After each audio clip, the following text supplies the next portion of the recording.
अभिषेक करे नित भवनों में। हे पूजा की राति माविम्ब सकल सूर्य द्वारा, स्वर्गों में भी सुख का राशि करें हमने के शुद्ध जल द्वारा, धुल जाए पाप हमारा। त्रयष्टानिका के पर्व में श्री नंदीश्वर के भवनों में, सुरपति भी जाते लेकर सब परिवार, अभिषेक करें हर बारा। श्री जी का अभिषेक करें हमने के शुद्ध जल द्वारा, धुल जाए पाप हमारा। महानुभाव जगत पूज्य कुछ ही क्षणोपरांत मंचासीन होने वाले हैं। यदि आप पूज्य गुरुदेव के मुखारबिंद से उच्चारित वो शांति धारा करना चाहते हैं, जिसके बारे में किसी को बताने की आवश्यकता नहीं है, तो आप शीघ्रता से अपना नाम प्रेषित कर सकते हैं। कुछ ही क्षणोपरांत पूज्य गुरुदेव मंचासीन होंगे, उसके पूर्व आप अपना नाम दे देवें। शीघ्रता से शांति धारा और जगत पूज्य के पाद प्रक्षालन का सौभाग्य, पूज्य बड़े बाबा छोटे बाबा के चित्ररामायण जगत पूज्य के कर कमलों में साथ समर्पण का सौभाग्य, और जगत पूज्य के कर कमलों से अपने मस्तक पर गंधोदक लेने का सौभाग्य, ये सारे सौभाग्य आप प्राप्त करना चाहते हैं, शीघ्रता से नाम देवें। कुछ ही क्षणोपरांत इसके लिए समिति की ओर से 1,11,000 रुपए की राशि मिनिमम, मैक्सिमम तो आप कितनी भी कर सकते हैं, मिनिमम निर्धारित की गई है। और हम आपको बता दें, सोने पर सुहागा तो आपको पूरे परिवार को, पुरुष वर्ग को जगत पूज के कर कमलों से गंधोदक तो दिया ही जाता है, साथ ही साथ हमारी समिति की ओर से एक रजतमय स्वर्ण कलश आपको प्रदत्त किया जाता है, जिसमें गंधोदक, शांतिधारा का गंधोदक भरा होता है, जो आप घर जाएंगे, जहां से भी आप आए हैं या यहीं से भी है, तो अपने पूरे घर के लिए वह मांगलिक कलश, भरा हुआ कलश, गुरुवर हमेशा कहते हैं मांगलिक होता है, वो प्रदत्त किया जाता है पूरे घर की सुख समृद्धि के लिए। ऐसा कलश आपको शांतिधारा की निशानी के रूप में, श्रावक सृष्टि की निशानी के रूप में हमारी समिति की ओर प्रदत्त किया जाता है, प्रदान किया जाता है। तो शीघ्रता से यहाँ पर भाव प्रेषित करें, जिन भी महान भाव के भाव बन रहे हैं, क्योंकि जगत पूज जैसे ही मुख्य पांडाल में आएंगे, हम सीधे शांतिधारा प्रारंभ कर देंगे, फिर हम नाम नहीं ले पाते हैं। अभी जिनके भाव बन रहे हैं वो शीघ्रता से यह नाम प्रेषित करें।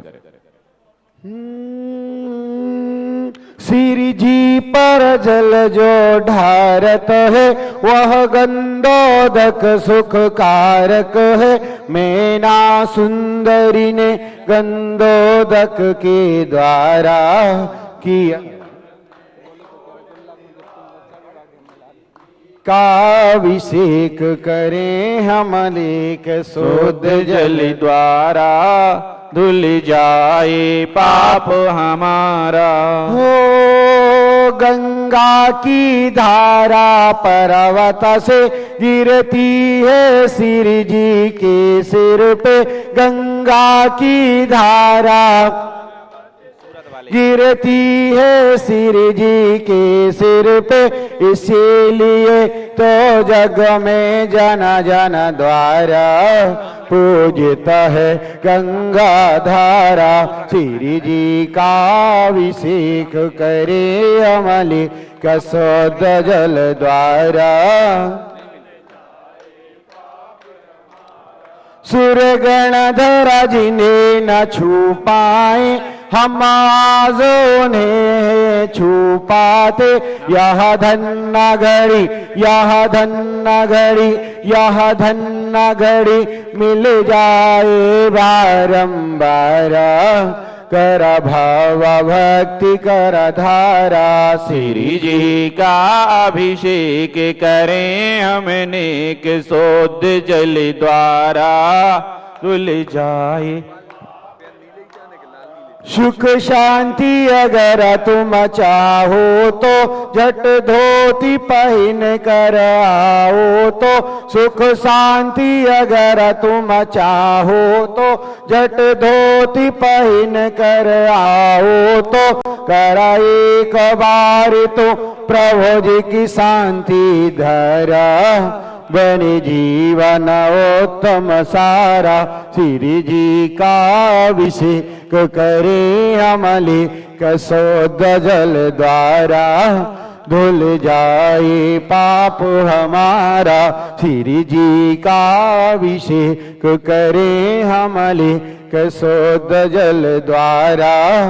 धुल जाए पाप हमारा, धुल जाए पाप हमारा, धुल जाए पाप हमारा।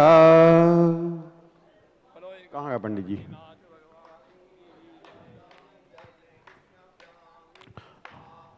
ओम ह्रीं श्री विश्वाधि वीरांतांजलि निष्णप्यामीति स्वाहा।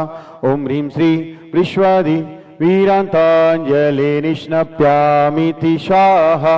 ओम ह्रीं श्री विश्वाधि वीरांतांजलि निष्णप्यामीति स्वाहा। ओम ह्रीं श्री।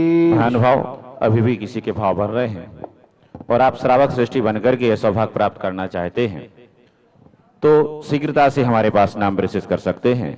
और साथ ही साथ यदि आपने अभी 16 के वस्त्र नहीं पहने हैं तो आप 16 के वस्त्र पहन करके भी आ सकते हैं। हमारे जो मुख्य मंदिर है उसी के बगल में टीन सेट में 16 के वस्त्र पहनने की पूर्ण व्यवस्था की गई है। आप वहां से 16 के वस्त्र पहन करके बदल करके यहाँ आकर के शांत धारा इत्यादि सारे मांगलिक कार्य करने का सौभाग्य प्राप्त कर सकते हैं। सभी से निवेदन है कि शीघ्रता से अपने नाम हमारे पास प्रेषित करें। हमारे पास बहुत से नाम आए हैं, श्रावक सृष्टि का नाम शीघ्रता से हमारे पास प्रेषित करें। साथ ही साथ हम आपको बता दें, विद्याधर से विद्यासागर यह एक अलौकिक कृति जो कि अभी हमारे संत भवन के सामने जो स्टॉल लगी है बुक स्टॉल वहां पर अवेलेबल है। आप उसका एक बार स्वाध्याय जरूर करें। अपने घर में सभी जैन धर्म के ग्रंथों के साथ साथ विद्याधर से विद्यासागर यह ग्रंथ भी आपके उस ग्रंथमाला में होना चाहिए। इसका स्वाध्याय आपको जरूर करना चाहिए क्योंकि इस युग के संत शिरोमणि के नाम से जो विख्यात हुए आचार्य गुरु विद्यासागर जी महाराज, उनके संपूर्ण व्यक्तित्व और कृतित्व को पढ़ने का स्वाध्याय करने का सौभाग्य तो हमारे परिवार को छोटे छोटे बच्चों से लेकर बाल वृद्ध आबाल वृद्ध तक सभी को प्राप्त होना चाहिए। तो जो भी इस कृति को प्राप्त करना चाहता है वह वहां से प्राप्त कर सकता है। इसका अपने जीवन में एक बार बड़े बड़े ग्रंथों का स्वाध्याय करें न करें, लेकिन एक सरल भाषा में लिखी हुई बिल्कुल स्पष्ट बातों शब्दों में लिखी हुई इस कृति का स्वाध्याय हमें जरूर करना चाहिए। तो मैं आपसे अनुरोध कर रहा हूं कि इस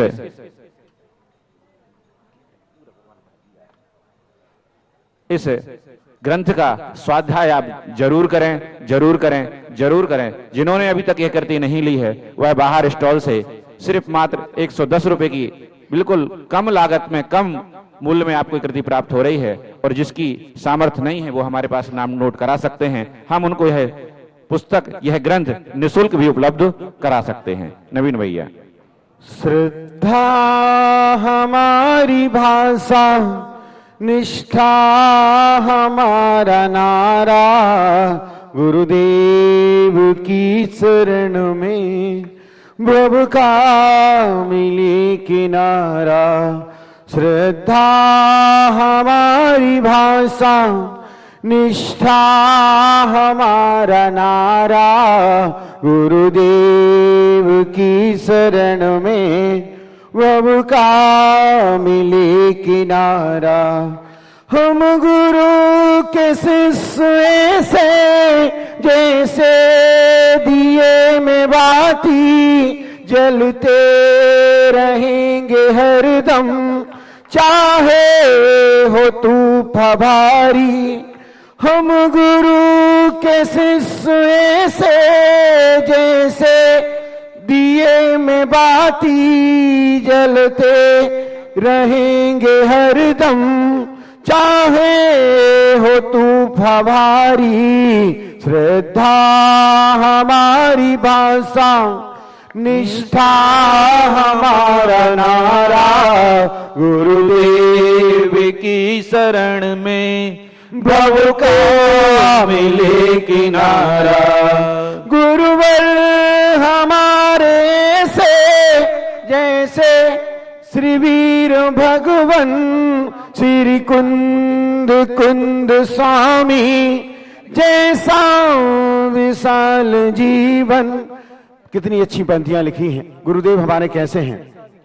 गुरुवर हमारे से जैसे श्री वीर भगवन श्री कुंद कुंद स्वामी जैसा विशाल जीवन, श्रद्धा हमारी भाषा, निष्ठा हमारा नारा, गुरुदेव की शरण में वब का मिले किनारा। जो जगत पूज का प्रथम श्रावक श्रेष्ठी के नाम हमारे पास आ चुके हैं। श्रीमती नम्रता विकेश जी, सरिता नरेश भाई जी, उर्वी मनीष वीर, नीलावेन सुरेश भाई, केयूर जिगत गांधी जी परिवार सपरिवार सूरत, इन्होंने प्रथम श्रावक श्रेष्ठी बनकर के आज दिन भर के मांगलिक कार्य करने का पुण्यार्जन प्राप्त किया है। हम इनके पुण्य की, हम इनके दान की भूरी भूरी अनुमोदना करते हैं एवं हम अनुरोध करते हैं कि उनके लिए हमारी समिति मुकुट पहनाए। पीछे रखे हैं मुकुट। हमारे ऐसे सूरत वाले परिवार को हमारी कमेटी, हमारी समिति जो है वह मुकुट पहना रही है। हम आपको बता दें, प्रथम श्रावक श्रेष्ठी का नाम हमारे पास आ चुका है। द्वितीय श्रावक श्रेष्ठी 1,11,000 रुपए के माध्यम से यदि कोई बनना चाहता है तो वह शीघ्रता से हमारे पास नाम प्रेषित कर सकता है। गुरुवर हमारे से जैसे श्री वीर भगवान, श्री कुंद कुंद स्वामी जैसा विशाल जीवन, श्रद्धा हमारी भाषा, निष्ठा हमारा नारा, गुरुदेव की शरण में वब का मिले किनारा। चरणों का स्पर्श पाकर बन जाती माटी चंदन, पारस है आप गुरुवर हमको बना दो कुंदन। चरणों का स्पर्श पाकर बन जाती माटी चंदन, पारस है आप गुरुवर हमको बना दो कुंदन। श्रद्धा हमारी भाषा, निष्ठा हमारा नारा, गुरुदेव की शरण में भव का मिले किनारा। दुखियों के दुख हरने हरदम खड़े रहेंगे, हर आँचू में जलेंगे, कर्मों से हम जलेंगे। श्रद्धा हमारी भाषा, निष्ठा हमारा नारा, गुरुदेव की शरण में भव का मिले किनारा। गुरुदेव कैसे हैं? शुद्धोपयोगी गुरुवर बस एक भावना है, बन जाऊं आप जैसा बस यही चाहना है। शुद्धोपयोगी गुरुवर बस एक भावना है, बन जाऊं आप जैसा बस यही चाहना है। श्रद्धा हमारी भाषा, निष्ठा हमारा नारा, गुरुदेव की शरण में भव को मिले किनारा। चरणों का स्पर्श पाकर बन जाती माटी चंदन, पारस है आप गुरुवर हमको बना दो कुंदन। चरणों का स्पर्श पाकर बन जाती माटी चंदन, पारस है आप गुरुवर हमको बना दो चंदन। श्रद्धा हमारी भाषा, निष्ठा हमारा नारा, गुरुदेव की शरण में भव का मिले किनारा। महानुभाव, अभी भी किसी के भाव बन रहे हैं तो शीघ्रता से प्रथम श्रावक सृष्टि परिवार हमारा जो निम्रता जी, विकेश जी, सरिता, नरेश जी, उर्वी, वनीश, वीर, नीलाबेन, सुरेश, कयूर, जिगत भाई, गांधी परिवार, सपरिवार, सूरत वाला परिवार, इन्होंने यह प्रथम श्रावक सृष्टि बनने का सौभाग्य प्राप्त किया है। हम आपको बता दें, यह वो परिवार है जिसने गुरुवर का इकलौता सा चातुर्मास वहां पर हुआ है सूरत में। ये गिरनार से सूरत तक इन्होंने बिहार करवाया था गुरुवर का, और उसमें साथ रहे थे। और गुरुवर की ऐसी मुद्रा सूरत साइड बहुत कम हमारे आचार्य संघ के महाराज जाते हैं। इनकी बड़ी इच्छा थी कि गुरुदेव कैसे होते हैं, मुनि मुद्रा कैसी होती है, पूरे सूरत को, पूरे गुजरात को दिखाना चाहते थे। ऐसे उन्होंने, उनके भाव थे। तो बिल्कुल ये कहते हैं ना, बिल्कुल खींच के ले गए थे गुरुवर के। दिव्य हमारे गुरुवर को कोई खींच नहीं सकता है, लेकिन कहते हैं ना, भगत के बस में है भगवान। तो ऐसा ये परिवार है, अनन्य गुरु भक्त है, परम गुरु भक्त है। आप 5 प्रतिमाधारी भी हैं। ऐसे परिवार ने आज प्रथम श्रावक श्रेष्ठी बनने का सौभाग्य प्राप्त किया है। और भी जो द्वितीय श्रावक श्रेष्ठी बनकर के सौभाग्य प्राप्त करना चाहते हैं, वह हमारे पास शीघ्रता से नाम प्रेषित कर सकते हैं। ऐसे परम गुरु भक्त परिवार के पुण्य की हम भूरी भूरी अनुमोदना करते हैं, और पुण्य की अनुमोदना के साथ साथ इनके पुण्य के कार्य की हम प्रशंसा भी करते हैं। द्वितीय श्रावक श्रेष्ठी बनने का सौभाग्य यदि कोई प्राप्त करना चाहता है, तो जब तक गुरुवर यहाँ पधारे नहीं है, मंच पर नहीं आए हैं, तब तक का ही समय है। और समिति की ओर से मात्र छोटी सी राशि 1/11 की निर्धारित की गई है। आप मेरे पास या हमारे किसी भी कमेटी के सदस्य के पास नाम यहाँ प्रेषित कर सकते हैं। जब तक हमारे पास नाम आ रहे हैं और आपके भाव बढ़ रहे हैं, एक सूचना और आप तक हम प्रेषित कर दें। हम आपको बता दें कि संत शिरोमणि के नाम से जो विख्यात हो चुके हैं, आचार्य श्री नाम जिनमें रूढ़ हो चुका है, क्योंकि आचार्य श्री नाम आते ही किनका नाम आता है? आचार्य श्री की जय। तो किसका नाम आता है? हाँ, आचार्य गुरु विद्यासागर जी महाराज जी का नाम हमारे मुखारबिंदु पर आ जाता है। तो ऐसे उन गुरुवर की संपूर्ण जीवन के ऊपर लिखी गई किताब, जिसको ग्रंथ के नाम से हम जानते हैं, विद्याधर से विद्यासागर, इस ग्रंथ का स्वाध्याय हम और आपको जरूर करना चाहिए। और यदि आप इस ग्रंथ का स्वाध्याय करना चाहते हैं, तो इसकी जो ग्रंथ है यह हमारा संत भवन के ठीक सामने से बुक स्टॉल पर आपको प्राप्त हो जाएगा। जो भी इसको प्राप्त करना चाहते हैं, वह शीघ्रता से, वहां कुछ ही प्रतियां शेष बची हैं, उसको प्राप्त कर सकते हैं। दिल में नाम तेरा है, तू भगवान मेरा है, मैं भक्त तेरा हनुमान सा तू राम मेरा है। दिल में नाम तेरा है, तू भगवान मेरा है, मैं भक्त तेरा हनुमान सा तू राम मेरा। भाई ये जो कुर्ते पैंट सेट में है वो दूर हो जाएं, क्योंकि अभी अभिषेक नहीं हुआ है। सभी महान भाव से निवेदन है, पैंट सेट वाले, कुर्ते पजामे वाले, धोती, तो ये माताएं बहनें भी बिल्कुल दूर हो जाएं। चलिए, हमारे सूरत वाला परिवार, बाकी सभी बैठ जाए। सूरत वाला परिवार आ जाए। ओम ह्रीम श्रीम क्लीम ऐं अरहं वम मम हम शम तम पम वम वम मम मम हम शम शम तम तम पम पम झम झम झीम झीम छीम छीम द्राम द्राम द्रीम द्रीम द्रावय द्रावय नमो रहते भगवते श्रीमते। ओम ह्रीम क्रोम अभिषेक कारकश्य पापम खंडय खंडय जय जय दह दय पच पच पाचे पाचे। ओम नमो हम झम झीम छीम हम सम जम बम रायाशा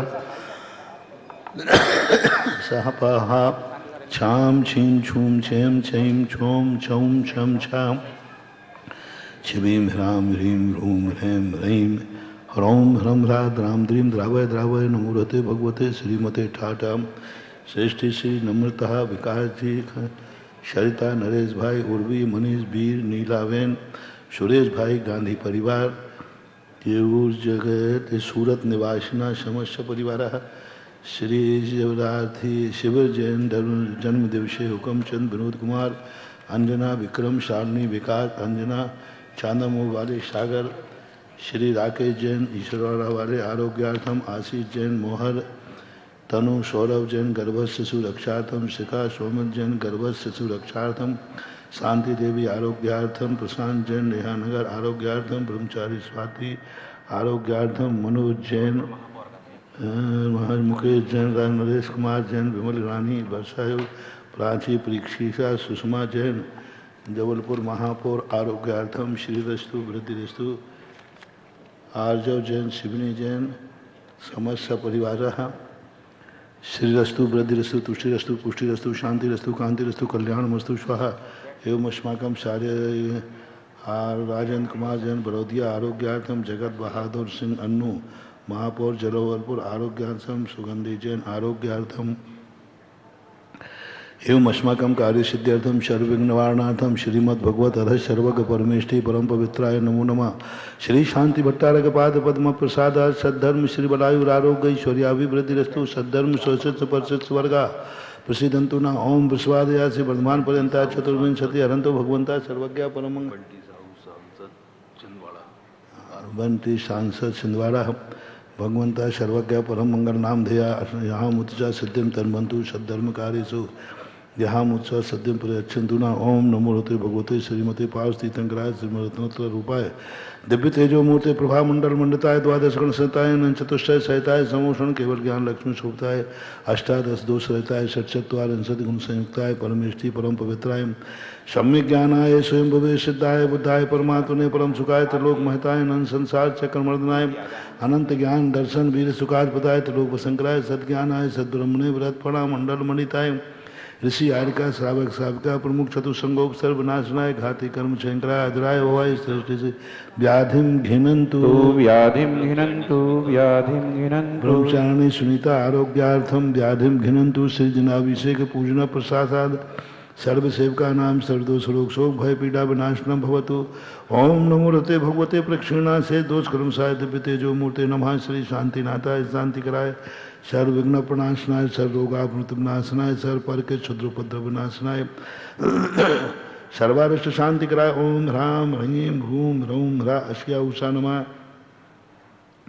सर्वविघ्न शांतिम कुरु कुरु तुष्टिम पुष्टिम कुरु कुरु स्वाहा अभिषेक कारकस्य कामम रति कामम बलि कामम क्रोधम पापम वैरम च अग्निवायु भयम सर्व शत्रु विघ्नम सर्वोपसर्गम सर्वविघ्नम सर्वराज्य भयम सर्व चौदश भयम सर्व सर्व सिंहादि भयम सर्वग्रह भयम सर्वदोषम व्याधि डामरम चम सर्वपरमंत्रम सर्वात्मघातम परघातम चम सर्वशूलरोगम क्षुरोगम अक्षुरोगम सर्वरोगम ज्वररोगम चम सर्वनरमारिम सर्वगजा सुगमैसाज मारिम सर्वसधान वृक्षता गुणपत पुष्पल मारिम सर्वराष्ट्र मारिम सर्वकुरुल बेताल साग्नि डाकनी भयानी सर्ववेदनियम सर्वमोहनियम सर्वापश मारिम अशुभ कर्म जन दुखानी दुष्टिजन कृतान मंत्र तंत्र दुष्टि मुष्टि छल शत्रु दोषान सर्वदोष देव दानव वीर नर नाहर सिंह योगिनी कृदोषान सर्वाष्टकुटी नाग जनित विस्मयानी सर्वस्थावर जंगम वृश्चिक सर्पादि कृदोषान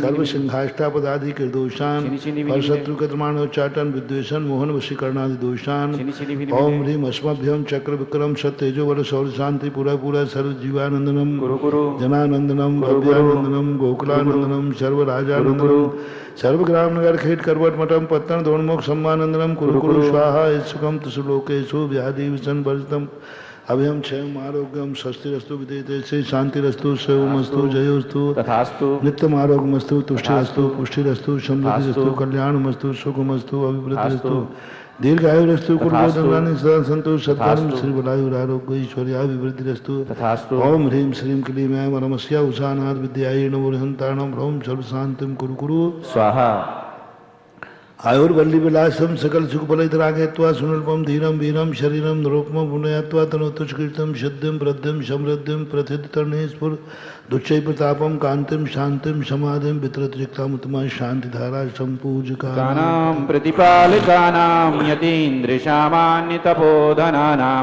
त्रिषष्टि राष्ट्रस्य पुरस्य राज्ञा करोतु शान्तिं भगवज्जिनेन्द्र ओम ह्रीम अष्टप्रातिहार मध्ये छत्रम स्थापयामि चवर ले ले ओम ह्रीम अष्टप्रातिहार मध्ये छत्रम स्थापयामि ओम ह्रीम अर्घम रूपाम ते पुष्प ले ले। सिर्फ सूरत वाला परिवार के अलावा कोई भी नहीं आएगा हमारे, हाँ बिल्कुल, और कोई भी नहीं आएगा नंदोदक के लिए, सूरत वाला परिवार। भाई साहब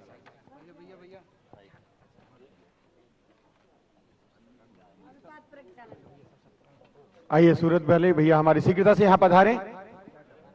आइए जिसका शानदार है वो आ जाइए भैया, शांतिधारा वाले आ जाए, पहले आ जाए। सूरत वाला सूरत वाले नरेश भाई का, नरेश भैया कहाँ है? अरे भैया गंदू पकड़ लो हाथ में पकड़ लिया। सूरत वाला भाई, अरे भाई साहब इसमें क्यों डाल रहे हो यार? हाथ मत डालो यार। अरे अभी नहीं, सूरत वाला परिवार नहीं गंदू। कृपया निवेदन है ऊपर कोई भी ना जाए। हाँ, कोई किसी को मत जाने। आज के हमारे श्रावक श्रेष्ठी बार शीघ्रता से पहुंचे। पूज्य गुरुदेव की पाद प्रक्षालन का सौभाग्य आपको प्राप्त है, शीघ्रता से करें और सभी लोग अपना स्थान ग्रहण करें। हमारे बीच में महाराज श्री के दर्शनों के लिए हमारे शानदार कर्ता परिवार, सूरत वाला परिवार आ जाए। यशस्वी सांसद आदरणीय विवेक बंटी साहू जी भी उपस्थित हैं। जबलपुर के महापौर महाराज श्री के आनंद बाग श्री जगत बहादुर सिंह जी भी उपस्थित हुए हैं। दोनों महानुभावों से मैं निवेदन करूंगा कि वो महाराज श्री के चरणों को स्पर्श करने के लिए, श्रीफल समर्पित करने के लिए। देखिए, एक ऐसे सांसद आज हमारे बीच छिंदवाड़ा की सरजमी से आए हुए हैं, सम्मानीय बंटी साहू जी, जिन्होंने चातुर्मास के 4 महीनों तक ये संकल्प लिया हुआ था कि 4 मास तक वो ना प्याज का सेवन करेंगे, ना लहसुन का सेवन करेंगे। पूरे सात्विक तरीके से चातुर्मास के दौरान वो अपने आचरण के साथ एक जनप्रतिनिधि के रूप में हम सबके बीच रहे। बंटी साहू जी जगत पूज्य निर्यापक श्रमण मुनि पुंगव श्री सुधा सागर जी ऋषिराज से शुभाशीष प्राप्त कर रहे हैं। और संस्कार धानी जबलपुर की सरजमी से एक ऐसे महापौर जगत बहादुर सिंह अन्नू जी हम सबके बीच आए हुए हैं, जिन्होंने जब महापौर का टिकट मिला तो सबसे पहला आशीर्वाद जगत पूज्य निर्यापक श्रमण मुनि पुंगव श्री सुधा सागर जी ऋषिराज का प्राप्त किया। और जब वो महापौर के पद पर चयनित हुए, चुनाव जीते, तो सबसे पहला आशीर्वाद जगत पूज्य निर्यापक श्रमण मुनि पुंगव सुधा सागर जी ऋषिराज का लिया। और महाराज श्री इस भारतवर्ष में कहीं भी विराजमान रहे, महापौर जगत बहादुर सिंह अन्नू एक भक्त की भांति, एक शिष्य की भांति उनके चरणों में सदैव उपस्थित रहते हैं। आज भी वो पूज्य महाराज श्री का शुभाशीष प्राप्त करने के लिए यहाँ आए हुए हैं। मैं आमंत्रित करूंगा बंटी साहू जी, सम्मानित सांसद महोदय हमारे बीच उपस्थित हैं। आज महाराज श्री से छिंदवाड़ा आगमन के लिए निवेदन करने जा रहे हैं।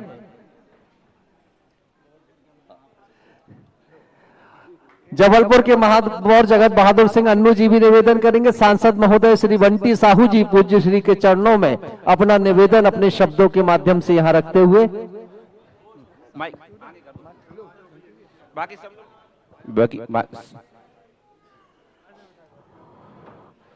बाकी सभी महानुभाव से अनुरोध है शीघ्रता से मंच खाली कर दे।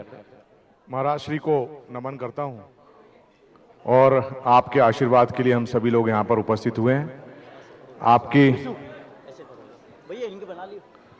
आपने छिंदवाड़ा में मंदिर की आधारशिला रखी थी और आपके आशीर्वाद से मंदिर का कार्य पूर्ण हो गया है। अब सभी छिंदवाड़ा वासी की इच्छा है कि आप छिंदवाड़ा आएं, छिंदवाड़ा की धरा को पावन करें और इस मंदिर में पंच कल्याणक के अवसर पर आप उपस्थित होंगे तो हम सभी के ऊपर बहुत कृपा होगी। सुधा सागर जी महाराज की। मैं एक मिनट जगत बहादुर सिंह जी से भी निवेदन करूंगा कि वे भी 2 मिनट निवेदन करें महाराज श्री के चरणों में।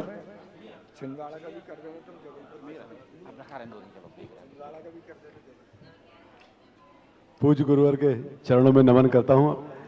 आज पुनः मुझे हमारे भगवान का दर्शन करने का सौभाग्य प्राप्त हुआ और मैं आपसे आग्रह करता हूं, आप कटनी जाए, वहां से जबलपुर होते हुए छिंदवाड़ा जाएं। जबलपुर में आपके चरण एक बार फिर से पड़े तो हम लोगों को बड़ा सौभाग्य प्राप्त हुआ। आज मैं जहां भी पहुंचा हूं आपके कारण ही पहुंचा हूं। आज मैं प्रथम सेवक जबलपुर का बना हूं, उसमें पूरा आपका ही हाथ है, आपका आशीर्वाद है। हम दोनों अतिथियों का देखिए, दोनों ने बड़ी विनम्रता पूर्वक और बहुत संक्षिप्त रूप से समाज का आमंत्रण स्वीकार किया।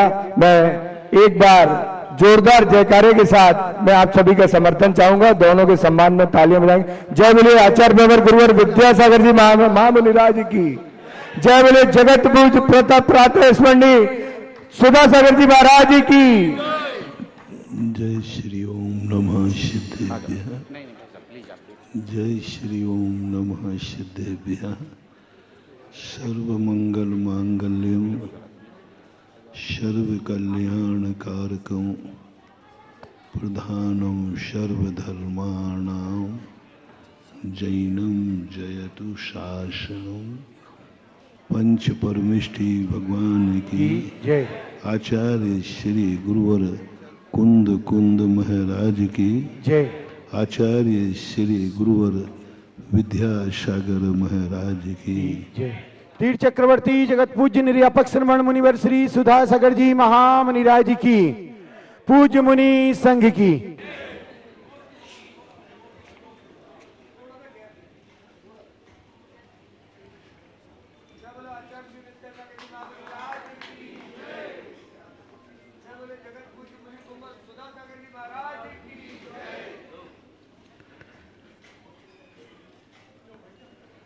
सृष्टि को हमें समझना है, क्योंकि सृष्टि का स्वरूप है, उसका वस्तुत्व गुण है कि वह अपने स्वरूप को नहीं बदल सकती।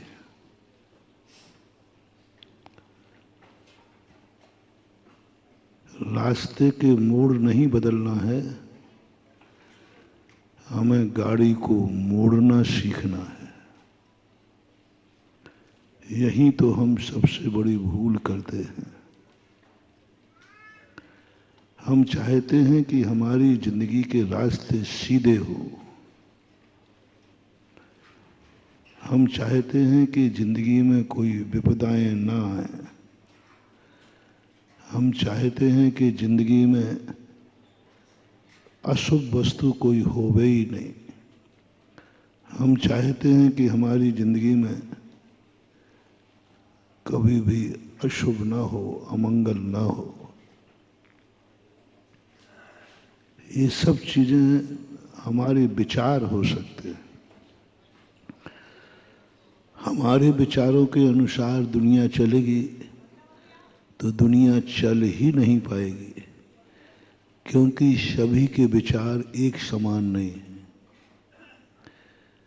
इसलिए सृष्टि के प्रत्येक वस्तु ने अपना स्वयं के धर्म को अडिग कर दिया, स्थिर कर दिया, और उन्होंने उनके प्रत्येक वस्तु में एक वस्तुत्व नाम का गुण होता है, जिसका अर्थ होता है प्रत्येक वस्तु की आर्थिक क्रिया में कोई परिवर्तन नहीं होगा। अर्थ क्रिया यथावत रहेगी। जब वस्तुत्व गुण ने अर्थ क्रिया यथावत कर दी, हम उसे परिवर्तन करने का अधिकार खो बैठे, है ही नहीं। जब वस्तु अस्तित्व गुण से शाश्वत है तो हम उसे मिटा नहीं सकते।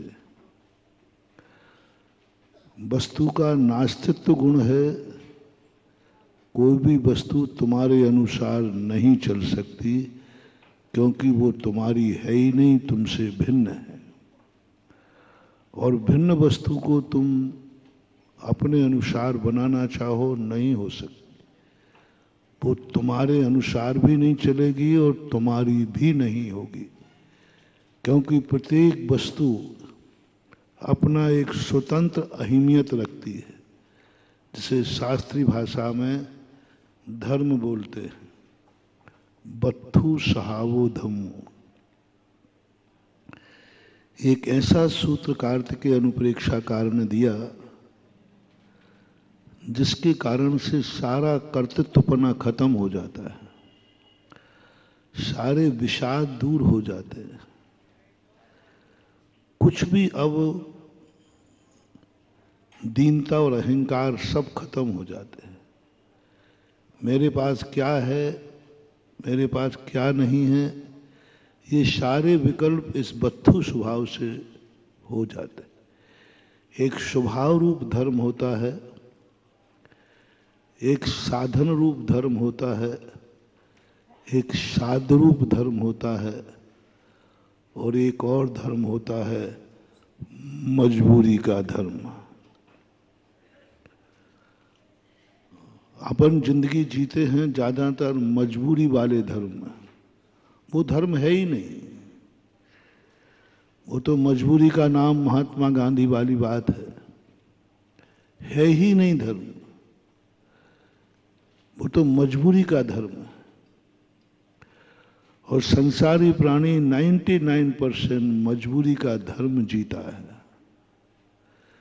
3 धर्म को वो अभी पहुंच ही नहीं पा रहा, क्योंकि वो इतनी समस्याओं से घिरा हुआ है कि वो अपनी मजबूरियों से ऊपर नहीं उठ पा रहा है। मजबूरियों के बीच में इतना फंस गया है कि उसको आगे कुछ दिख ही नहीं रहा।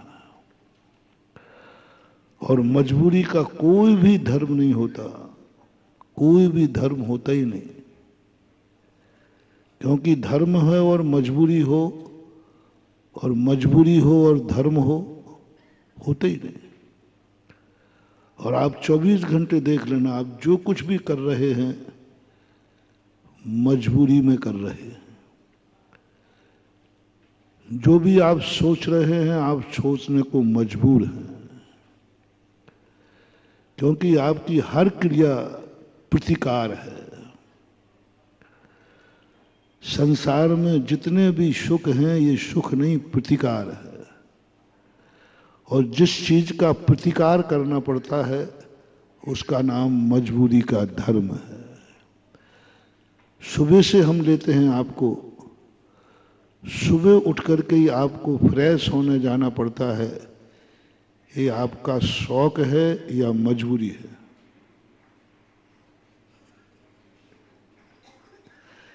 फ्रेश होना भी शौक हो सकता है क्या? हो ही नहीं सकता, मजबूरी है, जाना ही पड़ेगा। नहीं जाएंगे तो और नुकसान हो जाएगा, और परेशानियां हो जाएगी। लेकिन शौक नहीं है। कोई फ्रेश होने के लिए शौक से नहीं जाता, हर्षित मन से नहीं जाता, दुखी मन से जाता है, मजबूर होके जाता है। उसके आगे उसको कई हानियां दिख रही हैं, उन हानियों से बचने के लिए जाता है। आप उठते हैं, पेस्ट करते हैं, आपकी मजबूरी है। पेस्ट करना आपका शौक नहीं है, मजबूरी है, क्योंकि मुख गंदा हुआ है। और मुंह गंदा हुआ है, आपकी एक और मजबूरी है कि गंदे मुख को देखकर लोग घृणा करेंगे। दूसरी मजबूरी है, यदि दांत नहीं चमकेंगे तो लोग, आगे आप लगा लेना स्मार्ट, एक सुंदर रखने के लिए भी आप दांत चमका, ये भी आपकी मजबूरी है। शौक नहीं है, मजबूरी है।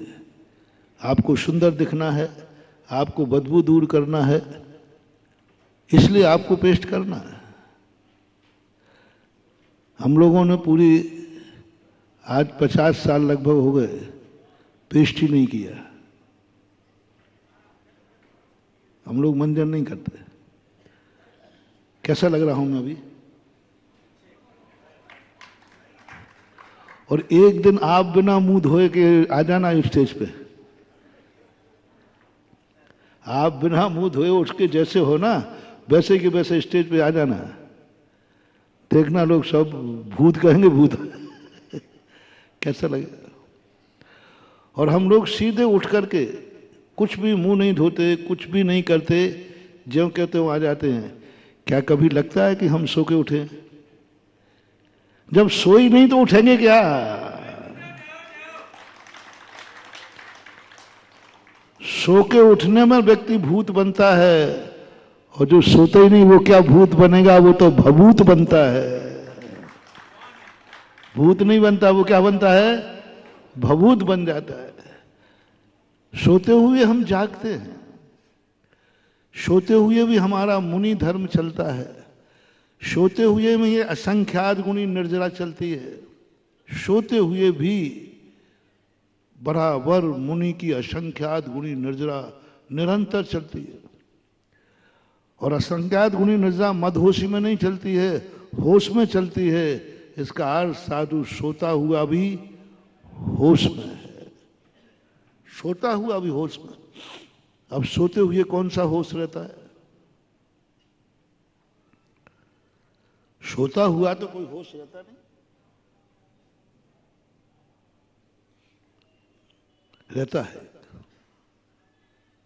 सोता हुआ होश रहता है, जिसकी कल चर्चा की थी, नैगम नय। नैगम नय के यदि किसी व्यक्ति की आत्मा की पर्याय बन गई, नैगम नय यदि ज्ञान का विषय बन गया, अब समझ में आता है कि पूज्यवर उमा स्वामी महाराज ने प्रमाण नई रधिगमा ये शब्द क्यों डाला। पदार्थ को जानो ना, प्रमाण और नय से क्यों जानो।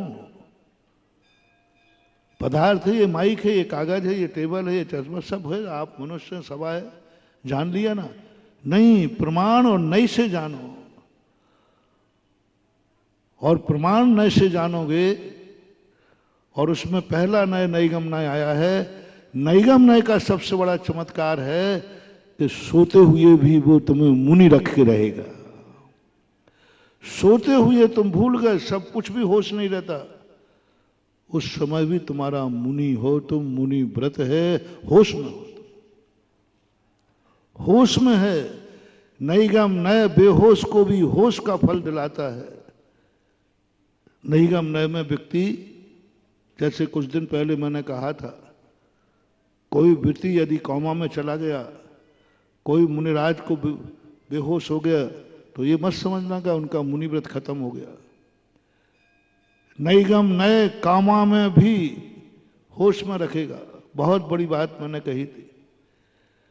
वृद्ध अवस्था में लोग मंदिर नहीं जा पाते, आपके माता पिता आदि, आप दुखी होते कि महाराज जी ये देखो जिंदगी भर मंदिर गए, धर्म किया,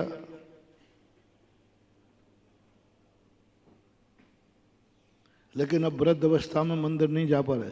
किसने कहा वो मंदिर नहीं जा रहे? किसने कहा कि मंदिर नहीं जा रहे? क्या उन्होंने मंदिर जाने का नियम को तोड़ा है?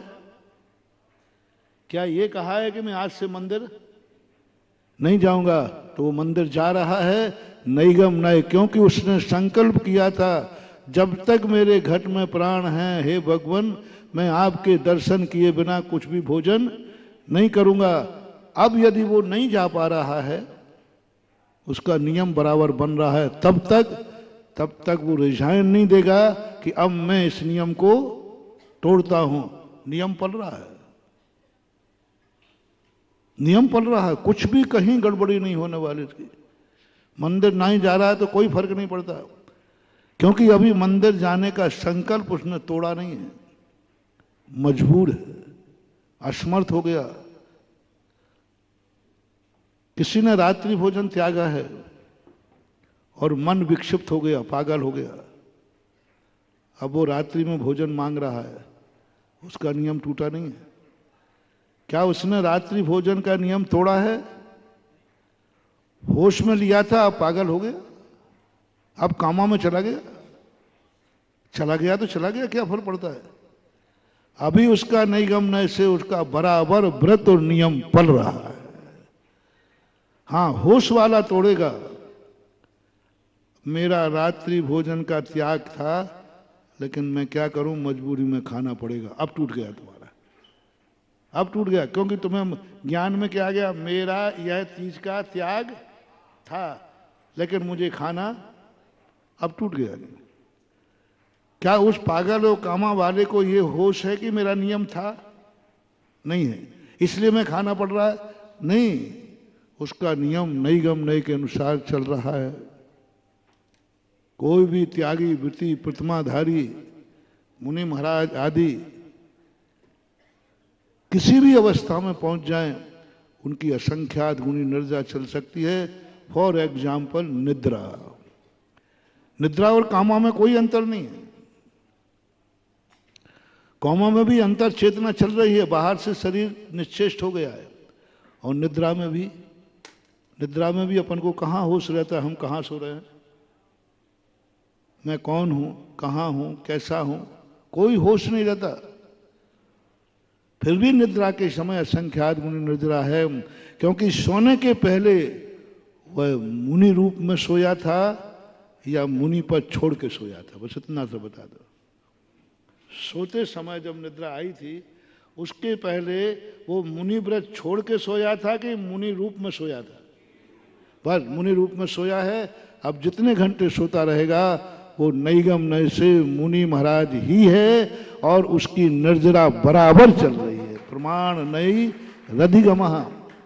इसलिए नयों के द्वारा जानने से नयों का चमत्कार कितना। होश नहीं है फिर भी होश का फल मिल रहा है। होश नहीं है निद्रा में फिर भी असंख्यात गुणी निर्जरा हो रही है। फिर भी छठा सातवां गुण स्थान में झूल रहे हैं। क्या गजब की चीज है। छठा सातवां गुण स्थान महान ज्ञान की दशा है, महान पुरुषार्थ की दशा है। अप्रमत्त से प्रमत्त होना। ओह, और निद्राएं सब प्रमाद में आती हैं। निद्राएं प्रमाद में आती हैं फिर भी वह अप्रमत्त दशा को प्राप्त कर रहा है। फिर भी वो असंख्यात गुणी निर्जरा कर रहा है। और निद्राएं सब प्रमाद में आती है। नैगम नय में, नैगम नय में निद्रा में होते हुए भी व्यक्ति छठा सातवां गुण स्थान झूलता रहता है, असंख्यात गुणी निर्जरा करता रहता है, क्योंकि उसने छोड़ा कुछ भी नहीं है, छूट गया है। अब उसके हाथ में ही नहीं, उसको होश ही नहीं। इसलिए कभी ये नहीं जानना कि दुनिया में इस प्रकार की स्थिति बन रही है। मजबूरी की जहां तक बात होती है, और दोनों तरफ मजबूरी लगाना, दोनों तरफ, बुरे कार्य में भी और अच्छे कार्य में। लेकिन हमारी जो समस्या अपन प्रवचन में प्रारंभ में लिया कि हमारी जिंदगी सब मजबूरी में चल रही है। हम मुंह इसलिए धोएंगे कि बदबू आती है, मुंह इसलिए दांत मंजन करेंगे कि हम बुरे लगते हैं, तो यह तुम्हारा धर्म नहीं है, मजबूरी का है। अब तुम्हारे लिए महाराज फिर क्या करें? न धोना बंद कर दें? नहीं, मैंने तो ये नहीं कहा। फिर दांतों का साफ करना बंद कर दें? नहीं, मैंने तो नहीं कहा है। अब महाराज आप दुविधा में डाल रहे हो, मना भी नहीं कर रहे हो और कह रहे हैं कि ये कोई तुम्हारा स्वभाव नहीं, मजबूरी है। यदि करना चाहिए तो आप क्यों नहीं करते हो? और नहीं करना चाहिए तो हमें टेक टू ऑर्डर कहो कि तुम नहीं करोगे, मेरा आदेश है। हालांकि तुम मानोगे नहीं, लेकिन फिर भी विश्वास है कि थोड़ी थोड़ी भगत हो ना। पर मैं आर्डर क्यों नहीं दे रहा हूं? देना चाहिए, कोई तो मान लेगा। तुम्हें आज से मंजन नहीं करना है, ये मैं आदेश नहीं दूंगा। शास्त्र नहीं देंगे, शास्त्र मना कर रहे। ये तुम आदेश देने वाले कौन होते हो? ग्रस्त है, उसको मंजन करना ही पड़ेगा। बिना मंजन किए तुम भगवान की पूजा, भगवान का महाराज को आहार तुम नहीं दे सकते। हम तुम्हें आर्डर देकर धर्म से विमुख नहीं कर सकते, हमें प्रायश्चित लेना पड़ेगा। यदि मैंने तुम्हें मंजन करने को मना किया, मैंने तुमने नहाने को मना किया, तो हम इतने दोषी हो जाएंगे कि मुझे जन्मानी मां से दंडित होना पड़ेगा। और मैंने कर लिया तो दंडित होना पड़ेगा। बड़ी आफत है। तुम्हें रोका तो अपराध है, और मैंने किया तो अपराध है। अच्छा है तो मैं क्यों नहीं कर सकता? बुरा है तो भक्त को क्यों नहीं रोक सकता? जब बुरा है तो रोको नहीं। अब तुम्हारे लिए रोक सकता हूं इसलिए कि आप ये बताओ कि गंदगी क्यों आती है मुंह से, बदबू?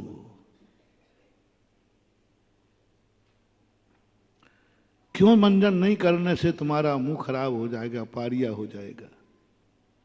उसको खोजो। यदि मंजन नहीं करने से पारिया आता है तो हम साधुओं को 50 साल हो गए, अभी तक तो हमारे दांत कुछ नहीं हुआ। गंदगी आती है अशुद्ध खाने से, गंदगी आती है अशुद्ध परिणामों से, गंदगी आती है अशुभ सोच से। जितना बुरा सोचोगे शरीर के हार्मोन्स गंदे निकलेंगे। जितना बुरा खाओगे उतना पेट में से गंदगी आएगी, तो आपका मुंह खराब होगा। अच्छा सोचोगे, अच्छा खाओगे, अच्छा बोलोगे,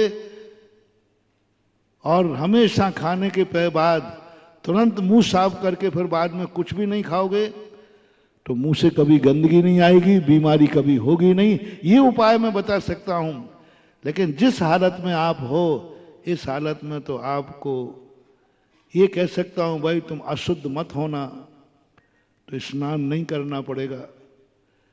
लेकिन अशुद्ध होने के बाद मैं कहूं स्नान मत करना, तो ये दोष की कोटि में आएगा। अशुद्ध मत हो।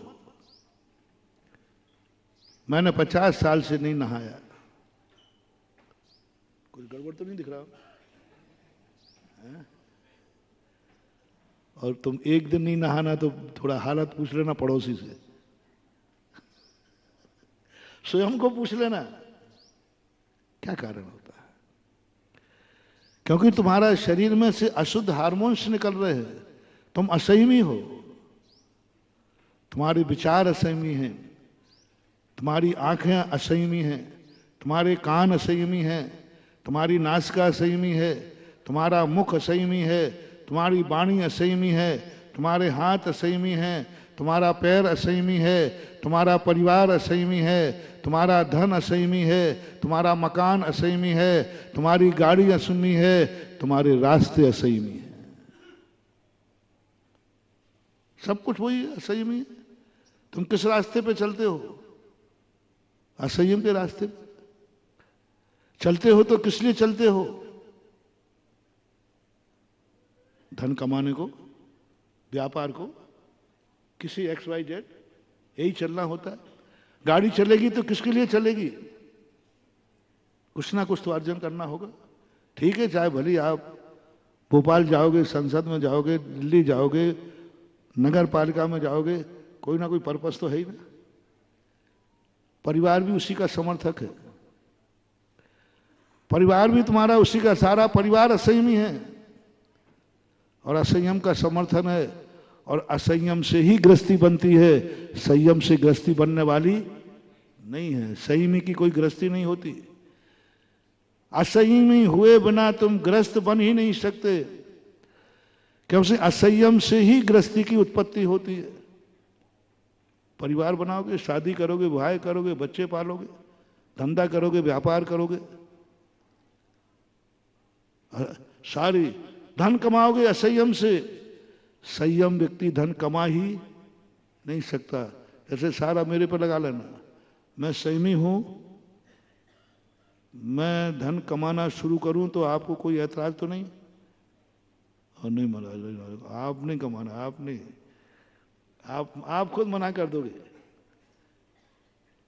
तो आप क्यों कमा रहे हो? बोलो अरे महाराज जी, हम लोगों की छोड़ो, हम लोग तो संसारी है, असंयमी है।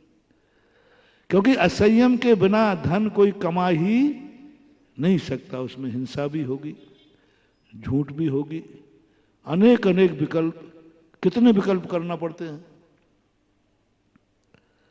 तुम्हारा पड़ोसी असंयम, तुम्हारा संसार चारों तरफ से जब असंयम होगा, भोजन भी असंयम, कुछ भी खा लेते हो, कभी भी खा लेते हो, जहां चाहे खा लेते हो, कोई संयम है? ना काल का संयम है, तुम्हारे किसी भी कार्य का काल निश्चित नहीं है। जब चाहे भोजन कर लो, जब प्यास लगी पानी पी लो, जो तुम्हारे मन में आता है, जब तुम्हारा कोई काल डिसाइडेड नहीं है। तुम्हारा काल असंयमी है, तुम काल की दृष्टि में असंयमी हो, क्योंकि 24 घंटे में तुम्हारा कोई काल फिक्स नहीं है, कोई भी काल कुछ नहीं। किस समय तुम्हें क्या करना पड़े, मजबूरी में सही, मजबूरी में सही, किस समय तुम्हें क्या करना पड़े, ये तुम्हारी कोई गारंटी नहीं। कुछ भी काम आ सकता है, कहीं से भी मोबाइल आ जाए, कहीं से भी तुम्हारे लिए कोई सूचना आ जाए। पूजा कर रहे हो, पाठ कर रहे हो, उसी समय कोई सूचना दे दे, लो साहब अच्छे मन से पूजा करने बैठे थे, दुखी हो गए। होता है घर में, जिंदगी। तुम्हारा काल असंयमी है, तुमने सारे काल को असंयमी बना दिया, काल की दृष्टि से भी तुम असंयमी। क्षेत्र की दृष्टि से ऐसे में तुम्हारा कोई भरोसा नहीं कौन सा क्षेत्र है कौन सा नहीं है। तुम्हारा परिणाम कहाँ बिगड़ जाए, भगवान के दर्शन करते करते परिणाम बिगड़ जाए, और तो क्या कहूँ, कह दूं भगवान से ही परिणाम बिगड़ जाए, तुम्हारा क्या भरोसा है। आज भगवान को भगवान कह रहा हो, कल तुम्हारी बिगड़ जाए तो कहता काय का भगवान है। हाँ हाँ मालूम है काय का भगवान है। तुम्हारा काम नहीं किया बेचारे ने तो काय का भगवान है, और तुम्हारा काम करता रहे तो हाँ अरे भगवान, तुम्हें तो गधा भी बाप है। काम बनता रहे तो गधा भी, और काम बिगड़ जाए तो बाप भी। बोल दो ना, बोल दो, जो है तो है, महावीर की जय। काम बिगड़ जाए तो बाप भी गधा है, और काम बन जाए तो गधा भी। कोई भरोसा नहीं, कौन वस्तु अच्छी है कौन वस्तु बुरी है ये तुम पहचान ही नहीं सकते, क्योंकि तुम मजबूर हो। तुम्हारे हर पूरा 3 लोक में कोई क्षेत्र नहीं है, तुम कहां असंयम कर लोगे, कहां तुम्हारा मन बिगड़ जाएगा, किसके विरोध में तुम चले जाओगे, कुछ नहीं कह सकते। भगवान के विरोध में, भगवान को भी बड़ा बुरा कर दोगे। आपने जिस उद्देश्य से भगवान की पूजा की, आपकी पूजा नहीं सफल भाई, काय की पूजा, काय का भगवान। हाँ तुम्हारे काम करता रहे तो भगवान है, तुम्हारे बाप का नौकर है वो। लेकिन तुमने मान तो यही रखा है ना, मान तो तुमने यही रखा है कि प्रभु मेरे लिए है, ये मंदिर मेरे लिए है, ये गुरु मेरे लिए हैं, ये पूजाएं मेरे लिए हैं। हर वस्तु को तुमने एक ऐसी वासना निमज्जित कर दी, सब कुछ मेरे लिए है, सब कुछ मेरे लिए। 3-4 दिन पहले प्रवचन दिया था मैंने, दिवाली के पहले। ये इतनी बड़ी भूल हो रही है, सब कुछ मेरे लिए है, सब कुछ मेरे लिए। कभी ये भाव नहीं आता मैं भी दुनिया के लिए हूं। सारी दुनिया तुम्हारे लायक है, हमने शब्द कहलवाया था। हवाएं तुम्हारे लायक हैं कि नहीं, पानी, भगवान, गुरु, माता पिता, परिवार, सबको बोलते जाओ। धन दौलत सब तुम्हारे लिए है ना, तुम्हारे लायक है कि नहीं। वो धन तुम्हारे लायक है कि नहीं, पानी तुम्हारे लायक है, माँ बाप तुम्हारे लायक है, परिवार तुम्हारे लायक हैं, ये तो सब लायक है। और तुम, मैं बोलूंगा तो बुरा लगेगा, तुम ही बोलो अपने। तुम किसी के लायक हो कि नहीं, कभी ये अनुभूति हुई कि नहीं। हम सारी दुनिया को अपनी दृष्टि से लायक बनाते हैं, और कभी ये परिणाम नहीं आता तो हम खुद नालायक बने रहते हैं। ये सबसे बड़ी भूल है। तुम किसी के लायक हो कि नहीं, कभी भाव आया भगवान तुम्हारे लायक है, क्या तुम भगवान के लायक हो। हर चीज में अपन सोचते हैं भगवान मेरे काम का है, भगवान मेरे काम का है। अरे भगवान, कभी ये भी भाव तो कर कि मैं भगवान के काम का है। पूरा मैंने 1 या 2 दिन प्रवचन दिए थे। बस हनुमान की भक्ति में, दुनिया की भक्ति में यही अंतर है। हनुमान ने कभी नहीं कहा रामचंद्र जी मेरे लायक हैं, रामचंद्र जी मेरे काम के हैं। मैंने नहीं पढ़ा, सभी दर्शनों को मैंने पढ़ा। सभी दर्शनों में रामचंद्र जी का, हनुमान जी का चित्रण आता है, अपने भारतीय दर्शनों में। और सभी दर्शनों की कथा को, राम की कथा को मैंने बहुत अच्छी तरह पढ़ा, सभी कथाओं को। कहीं एक बार भी हनुमान ने ये नहीं कहा रामचंद्र जी मेरे काम के हैं। इसलिए रामचंद्र जी से बना के चलो,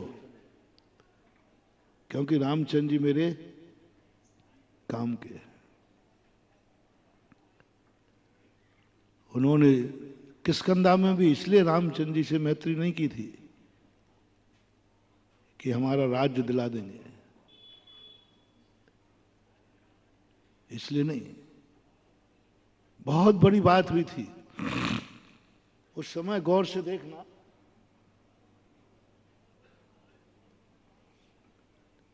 ऐसे विश्वास नहीं कर लिया सुग्रीव पर, हनुमान पर, जामवंत पर, आदि पर।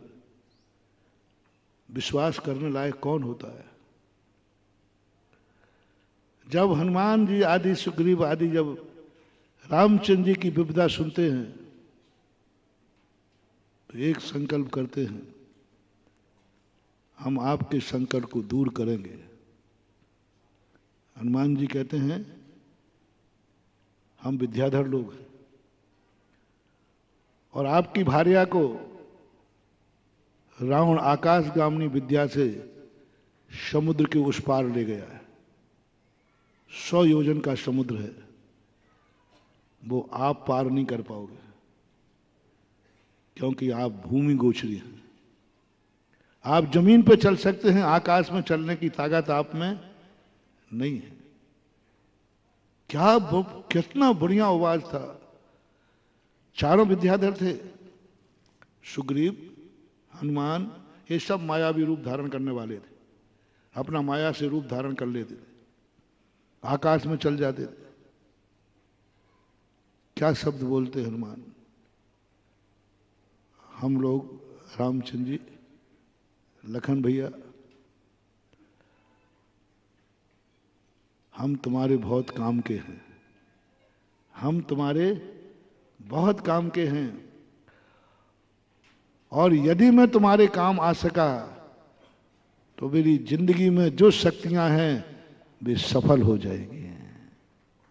मैं तुम्हारे काम आ सका तो मैंने जो विद्याएं पाई हैं, ये विद्याएं मैं सफल हो जाऊंगा कि आज मेरी विद्याओं से मैंने अपने सारे काम निपटाए, लेकिन मेरे पास वो शक्ति थी कि मैं किसी के काम आ सका। महानुभाव, जिसके पास जो ताकत हो, धन की, दौलत की, आंखों की, हुकूमत की, जो भी तुम्हारे पास है, मैं किसी भी चीज को मना नहीं कर रहा, जो भी तुम्हारे पास है उसमें एक मोटिवेशन जोड़ रहा हूं, क्या जो मेरे पास है सुबह उठकर के भाव करना है, क्या यह किसी के काम आ सकता है? बस इतना, ज्यादा नहीं करो। तुम्हारे पास मन है तो इतना सा कर लो, इस मन से विचार करो, क्या मेरा मन किसी के काम आ सकता है? मेरा मन मेरे काम नहीं कह रहा हूं, अभी मैं तुम्हारा काम, वो तो तुम्हारे पास है ही। तुम सारी चीज का अपने लिए, तुम तो अपनी तो क्या, पराई चीज भी अपनी मानते हो। राम नाम जपना और पराया माल, तुम तो पराई वस्तु भी अपनी मान ले, इसमें तो तुम माहिर हो।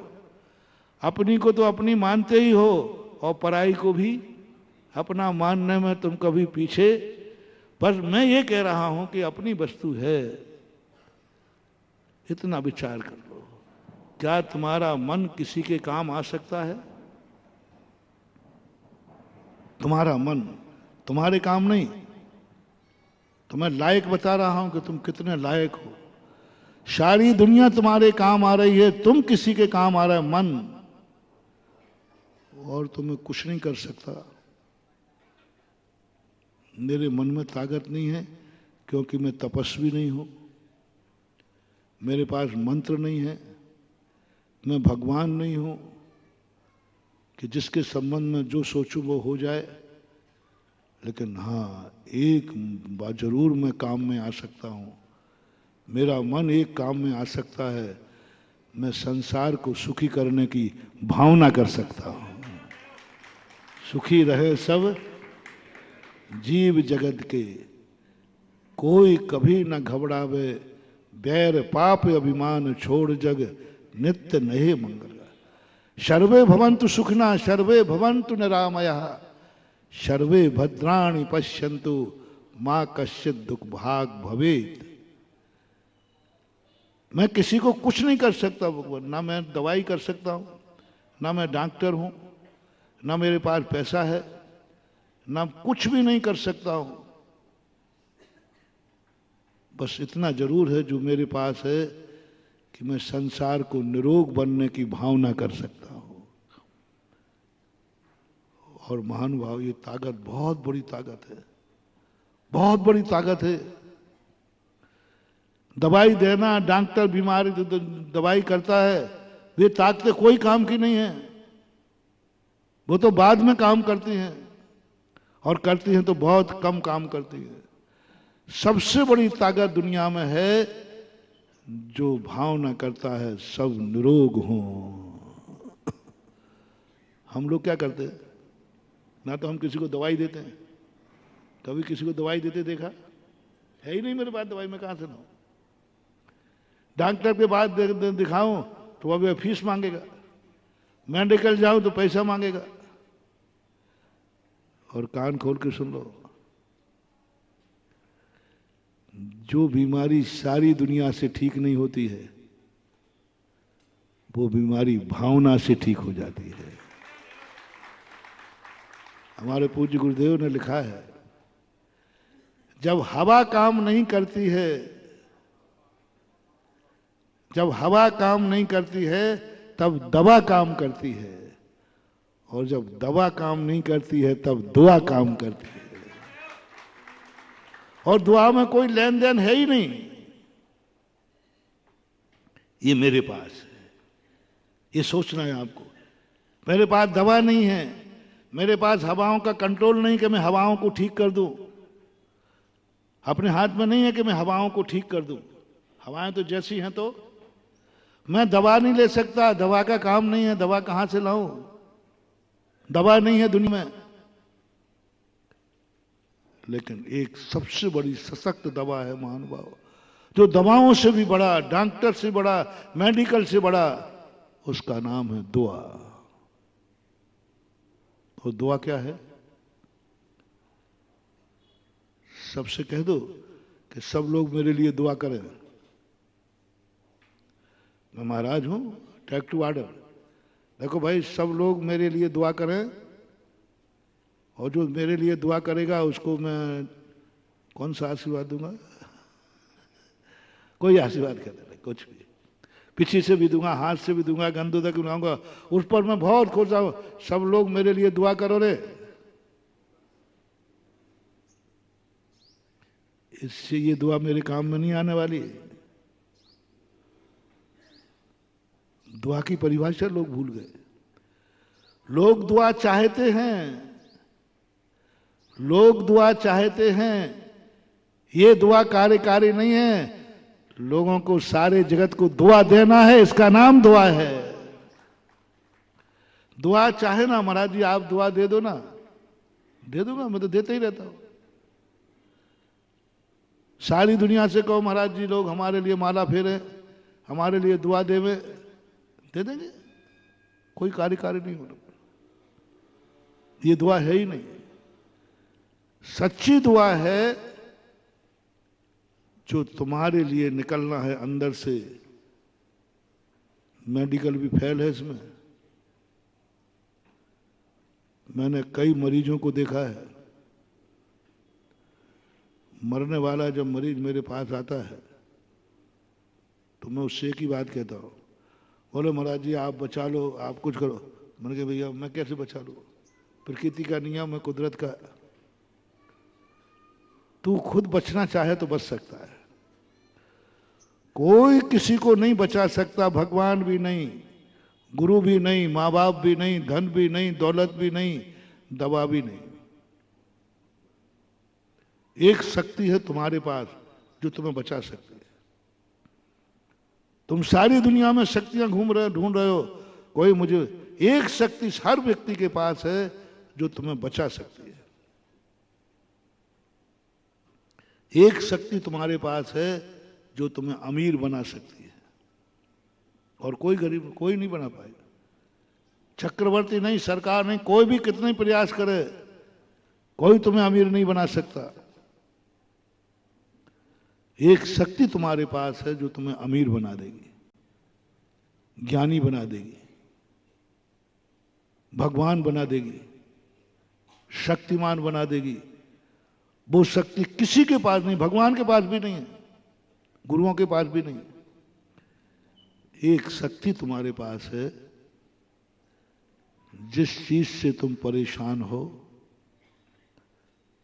जिस चीज से तुम्हारी बीमारी है, बस एक शक्ति तुम्हें दे रहा हूं, मन का लाभ।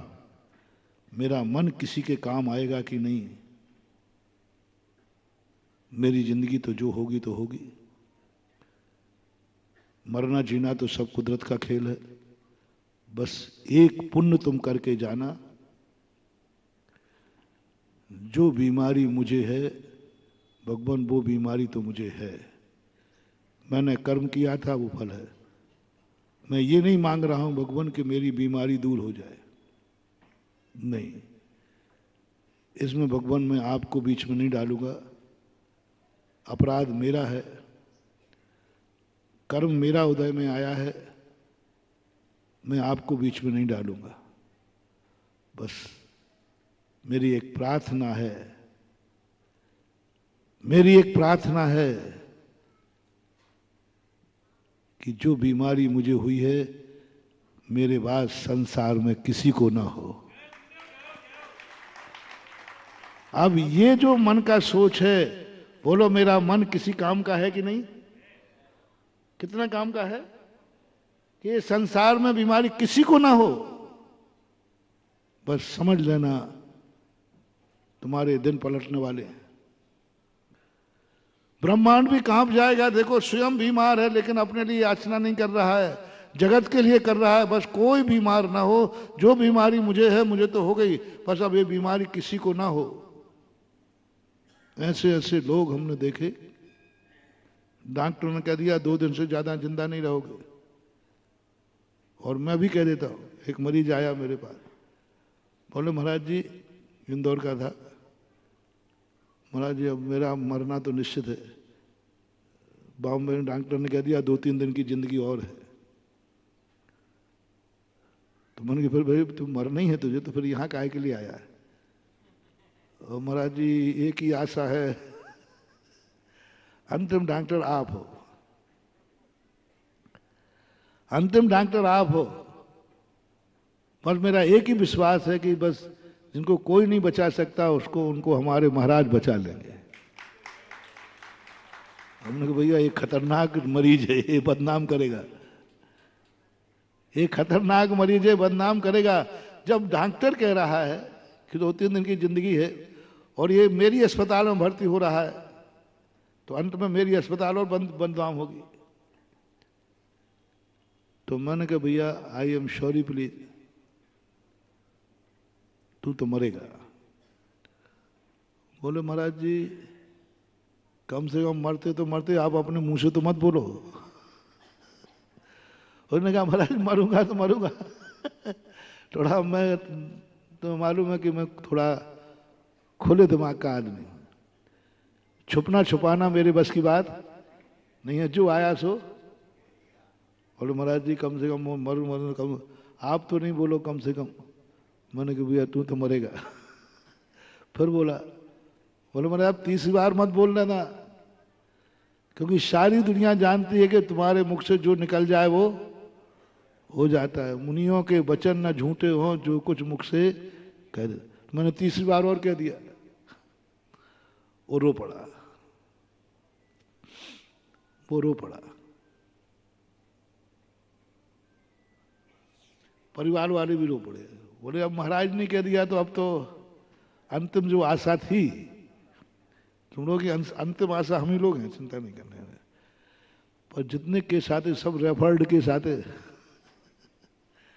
चाहे भगवान के दरवाजे हों चाहे गुरु के दरवाजे। उनके देख अब मैंने अब तो कोई उम्मीद नहीं है ना। बोले महाराज अब क्या उम्मीद करें, आपने कह दिया तो मैंने कम से कम मरते मरते एक काम कर जा,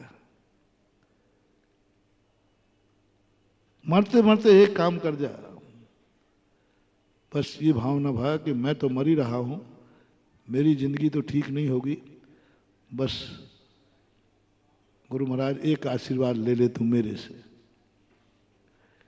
एक आशीर्वाद मंदिर में जाके भगवान से ले ले। और नमोकार मंत्र की माला फेरते समय ये भावना करना जिस बीमारी से मेरे हुई है, मैं मर रहा हूं, संसार में ये बीमारी किसी को ना हो। मरते समय एक पुण्य कर ले, और तो तेरे बस की बात कुछ, और तो कुछ करने जगह। बस मुझे कोई प्रार्थना नहीं है, मुझे अपने मरने का गम नहीं है, बीमारी का गम नहीं है, बस संसार में किसी को नहीं होना चाहिए, बस ये भावना। और मैंने तुरंत कहा तू तो मरेगा, तू इसमें मत जोड़ना ना। हे भगवान, कोई थोड़ा बहुत चमत्कार हो तो मुझे गड़बड़ नहीं करना, कोई चमत्कार तुझे नहीं बचा पाएगा, तू मरेगा। मैंने उसको और टाइट कर दिया, बस अंतिम पुण्य कमाने का मौका तुझे दे रहा हूं, तो अगला भाव सुधर जाएगा। उसने भावना भाने शुरू कर दी। उसके मुख से जो हालत थी बहुत खराब थी। 24 घंटे निकले, दूसरा दिन फिर निकला, तीसरे दिन उसके मुख से आवाज निकल आई। चौथे दिन उसने पानी मांगा। 1 हफ्ते बाद उसने रोटी खाई। 1 महीने बाद वो चलने फिरने लायक हुआ और पुनः अस्पताल पहुंचा बॉम्बे में, और चेक कराया। बोले किसने कहा कि तुझे बीमारी है? बोले साहब देख, तेरे फाइल देखो साहब, ये आपकी फाइल है कि नहीं?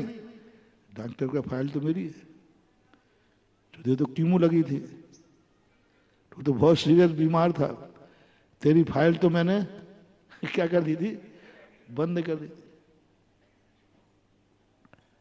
ये हुआ कैसे? तू जिंदा रह ही नहीं सकता। बोले साहब जिंदा हूं। बोले तुझे कोई बीमारी नहीं है। बोलो ये दवाई किसके पास थी? नहीं, गलत मत करो। मैं तो मात्र डॉक्टर हूं, दवाई जानता हूं, लेकिन मैं दवाई नहीं हूं। मैं दवाई नहीं हूं, मैं दवाई जानता हूं। वो दवाई तुम्हारे खुद के पास है। खुद की दवाई का उपयोग करो। यदि मैं ये कह देता कि नहीं तू ऐसी भावना का तो ठीक हो जाएगा, वो नहीं ठीक होता, क्योंकि उस भावना में स्वार्थ आ जाता ना। किस लिए कर रहा है ये भावनाएं?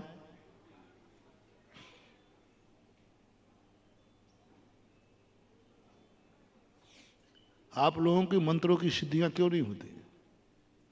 असर क्यों नहीं करते आशीर्वाद? असर क्यों नहीं करते ये मंत्र तंत्र? ये पूजाएं असर क्यों नहीं हो रही हैं? शास्त्रों में तो खूब लिखा है कि भगवान का नाम लेने से ये हो जाता है, ये हो जाता है। क्योंकि हमारी हर क्रिया में स्वार्थ आ गया है। हम इसलिए कर रहे हैं कि मैं ठीक हो जाऊंगा, मैं इसलिए कर रहा हूं कि ये मिल जाएगा। विशुद्धि आ ही नहीं सकती, क्योंकि वो स्वार्थ है। वो जाप नहीं है, वो मजबूरी है। वो पूजा नहीं है, वो मजबूरी है। क्योंकि तुम्हारे पीछे क्या लगा है कि भगवान की भक्ति करने से मैं, तो यही तो मजबूरी हो गई। भक्ति मजबूरी हो गई, क्योंकि स्वार्थ आ गया। इसलिए पहले उसको मैंने कूट कूट के, मैं जानता था कि मुझे शब्द नहीं बोलना चाहिए, इसको और दुख होगा। मैंने कहा ये दुखी आज हो जाए तो हो जाए, लेकिन यदि ये आज मैंने इसको थोड़ा ही आश्वासन दे दिया, नहीं ऐसी भावना कर, तू ठीक हो जाएगा, ये ठीक होगा नहीं, क्योंकि इसकी भावना मजबूर हो जाएगी। इसकी भावना में विशुद्धि नहीं रहेगी। इससे निखालस तू अपने लिए नहीं, सारे जगत के कल्याण की भावना करो तो पुण्यबंध। इसका नाम है दुआ, इसका नाम है दुआ। तो बोलो दुआ दूसरे की चाहिए है या दूसरे को देना है? कौन सी दुआ फलीभूत होगी? दूसरा दोगा वो फलीभूत होवे या ना होवे, लेकिन तुम दूसरे को दुआ दोगे तो तुम्हारे लिए दुआ जरूर लगेगी। ये कर्म का सिद्धांत है। तुम पहले लायक बनो। दुनिया की हर वस्तु लायक है और तुम नालायक बने बैठे हो। हम तो कुछ नहीं है, हम तो क्या काम के हैं, हम तो किसी काम के नहीं है। जो किसी काम का नहीं है वो किसी काम का हमारा मन काम का है। लायक बनाओ मन को, लायक बनाओ मन को, लायक। मेरा मन लायक है, कुछ नहीं कर सकता, लेकिन संसार को सुखी करने की भावना तो हम लोग कुछ नहीं गुंजो, हम कुछ नहीं करते दुनिया में, और भगवान भी कुछ नहीं करता। बस इतना है कि मेरा मन बहुत लायक है, बहुत लायक है। कम से कम जगत के कल्याण की भावना तो करता हूं, संसार सुखी रहे ये भावना तो करता हूं। इस करने को क्या है? सबसे अचूक दवा है, सबसे सस्ती दवा है, और सबसे अनमोल दवा है। तुम गरीब हो, गरीब ही रहोगे। मेरे पास कोई, यदि मेरे आशीर्वाद से, एक बार आचार्य जी से कहा था हम लोगों ने कि आचार्य जी आप बहुत चमत्कारी हैं। एक गरीब व्यक्ति गया आचार्य जी पास, बहुत गरीब था, बहुत परेशान था, इतना परेशान था कि उनके पास खाने को भी कुछ नहीं था। वो हम लोगों के पास गया, हम लोग क्षुल्लक थे उस समय में, हम थे 6 साढ़े 4-5 महाराज लोग बैठे थे। उसकी हालत देखकर हम लोगों को दया आई।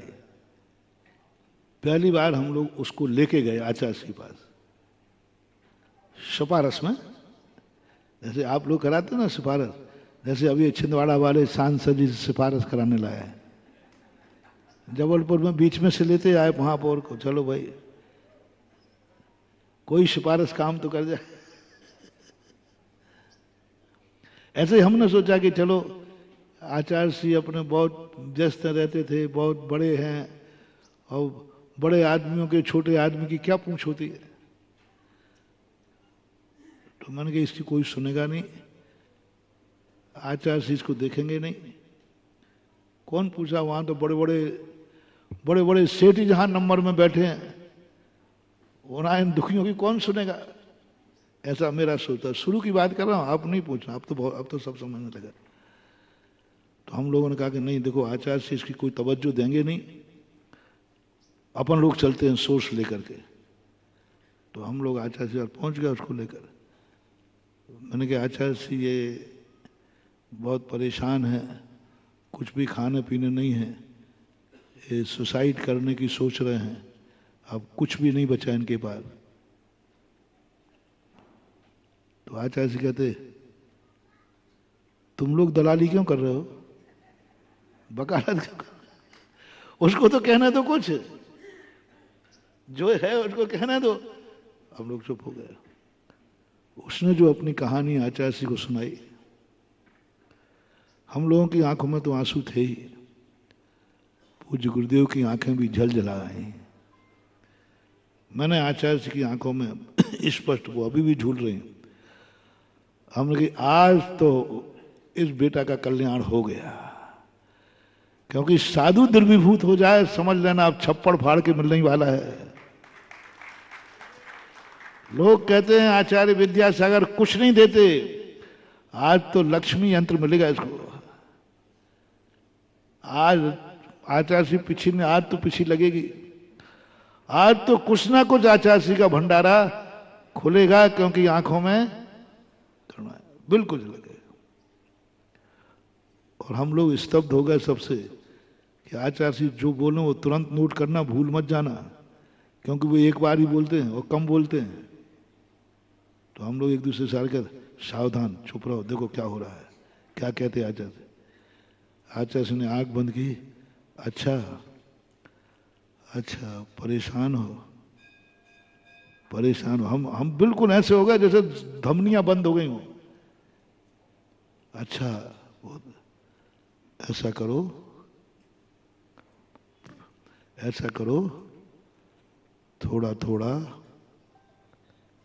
आचार्य जी बहुत हिचकते बोल रहे हैं, हम कि हाँ बोलो तो सही, हम लोग तो नोट करने बैठे हैं। ऐसा करो, थोड़ा थोड़ा दान देना शुरू करो। हम लोगों ने कहा कि ये है लक्ष्मी यंत्र, ये है कुबेर यंत्र। मैंने कहा आचार्य अब आचार्य चुप रहो तुम लोग। और मैंने कहा जिसके पास खाने को नहीं है उसको कह रहा है दान दो। हम लोगों के परिणाम बिगड़ गए। मैंने कहा ये साधुता तो नहीं है, ये साधुता तो नहीं है। और वो पट्टा देखो, उसने जी और कह दिया। मैंने कहा मरेगा तेरे खाने को है नहीं, जी जी कर रहा है। अरे थोड़ा बोलते साहब मेरे खाने को नहीं, मैं क्या दान दूंगा। लेकिन उसने तो जी कह दिया, जी। और हम लोग उसको इशारा कर रहे हैं, सीधा बोलते महाराज मेरे पास है ही नहीं दान देने को। वो हम लोग की तरफ देख ही नहीं रहा है, इशारा समझ ही नहीं रहा है, और जी और कह दिया। और वो तो जी कह के चला गया। दोपहर में क्लास लगती थी तो हम लोगों ने बारी बारी तवाड़ तोड़ प्रश्न किए, साधु का स्वरूप क्या होता है। सुना है कि साधु का हृदय नवनीत समाना कोमल होता है, करुणावान होता है, दयावान होता है, और भावना करते जिसके पास जो चीज नहीं है उसका अभाव सद्भाव में बदल जाए। आचार्य कहते हैं बिना मौसम की बरसात कैसे हो रही है आज। और हम लोगों ने कहा था आज चुप नहीं बैठना है, उत्तर लेके रहना है। हमारे आचार्य तुरंत चुप रहो पहले सुनो।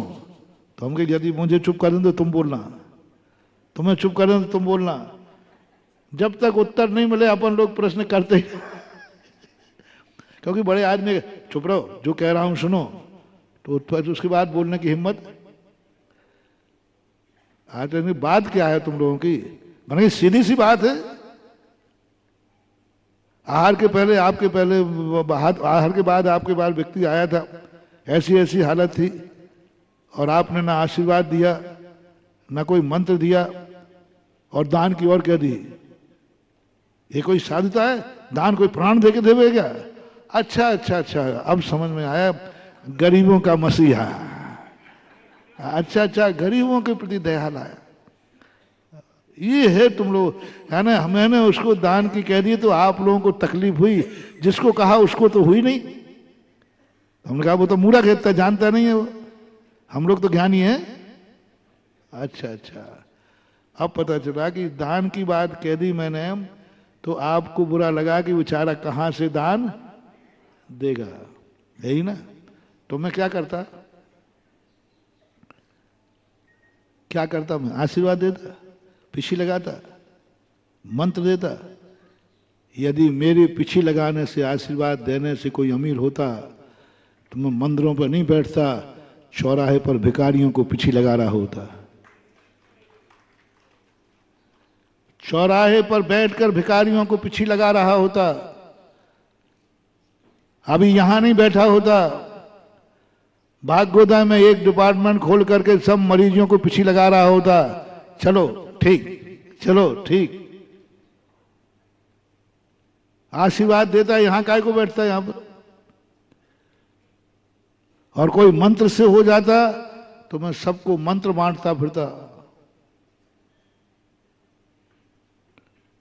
फिर आचार्य सिंह ने 20-25 मिनट कम से कम हम लोगों को समझाया, ये अहंकार है तुम्हें कि तुम्हारे आशीर्वाद से सब कुछ हो जाएगा। ये अहंकार है, हमारी भूल है कि मंत्र से सब कुछ हो जाएगा। जो कुछ हुआ है स्वयं की भूल से हुआ है, और जो कुछ होगा अपनी भूल सुधारने से होगा। जो कुछ हुआ है वो किससे हुआ है?